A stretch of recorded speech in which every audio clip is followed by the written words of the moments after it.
Hello welcome. मैं हूं ज्योति। आप देख रहे हैं चुनावी समर, जहां पर एक और ताजा अपडेट के साथ हम हाजिर हैं। पेट्रोल डीजल की बढ़ती कीमतों पर मायावती ने जताई चिंता।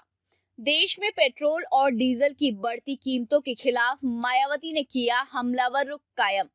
जैसे कि हम जानते हैं कि देश में इन दिनों पेट्रोल और डीजल की कीमतों में बेतहाशा वृद्धि हो रही है। वहीं देश की जनता खुद को असहाय महसूस कर रही है। ऐसे में मायावती ने आगे बढ़कर एक बार फिर से मोदी और योगी सरकार के खिलाफ हमला बोला है। आपको बता दें कि मायावती ने ये कहा है कि देश में पेट्रोल, डीजल व रसोई गैस जैसी जरूरी वस्तुओं पर की कीमतों में अनावश्यक ही अनवरत वृद्धि करके कोरोना प्रकोप, बेरोजगारी व महंगाई आदि से त्रस्त जनता को सताना गलत और अनुचित है। उन्होंने कहा कि इस जानलेवा कर वृद्धि के माध्यम से जन कल्याण के लिए धन जुटाए जाने का सरकार का तर्क कतई उचित नहीं है। मायावती ने यह भी कहा कि केंद्र व राज्य सरकारें अगर पेट्रोल, डीजल आदि पर कर की लगातार मनमानी वृद्धि करके जनता की जेब पर जो भारी बोझ हर दिन डाल रही है, उसे तत्काल रोका जाना बहुत ही ज्यादा जरूरी है। उन्होंने कहा कि वास्तव में यही सरकार का देश की गरीब, मेहनतकश जनता व मध्यम वर्ग पर बड़ा एहसान व भारी जन कल्याण होगा।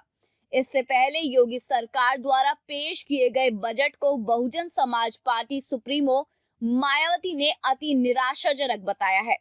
बसपा प्रमुख ने बजट पेश किए जाने के बाद ये कहा था कि यूपी विधानसभा में पेश बीजेपी सरकार का बजट भी केंद्र सरकार की बजट की तरह प्रदेश में खासकर बेरोजगारी की क्रूरता दूर करने हेतु रोजगार आदि के मामले में अति निराश करने वाला है। उन्होंने ये कहा था कि केंद्र सरकार की तरह यूपी के बजट में भी वायदे व हसीन सपने जनता को दिखाने का प्रयास किया गया है। इसके अलावा बहुजन समाज पार्टी दल के नेता लालजी वर्मा ने पत्रकारों से ये कहा कि किसान आंदोलन के कारण किसानों को बड़ी उम्मीद थी कि बजट में उनके लिए सरकार कुछ खास घोषणा करेगी, लेकिन ये बजट किसानों और जनता के लिए निराशाजनक है और ये जनता के साथ धोखा है। बसपा नेता ने ये कहा कि बजट में 37,000 करोड़ का घाटा दिखाया गया है और ये प्रदेश की अर्थव्यवस्था को फेल करने की ओर अग्रसर हो रहा है।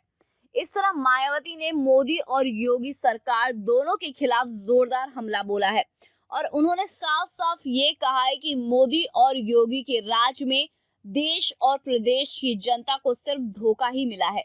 इसलिए ऐसी सरकार को सत्ता से बेदखल करना जरूरी है, वरना चुनाव आते जाते रहेंगे लेकिन जनता की परेशानियां वहीं की वहीं रहेंगी। सीधे शब्दों में कहें तो मायावती ने मोदी और योगी को आगाह कर दिया है कि बढ़ती महंगाई के कारण देश और प्रदेश में भाजपा की विदाई तय है।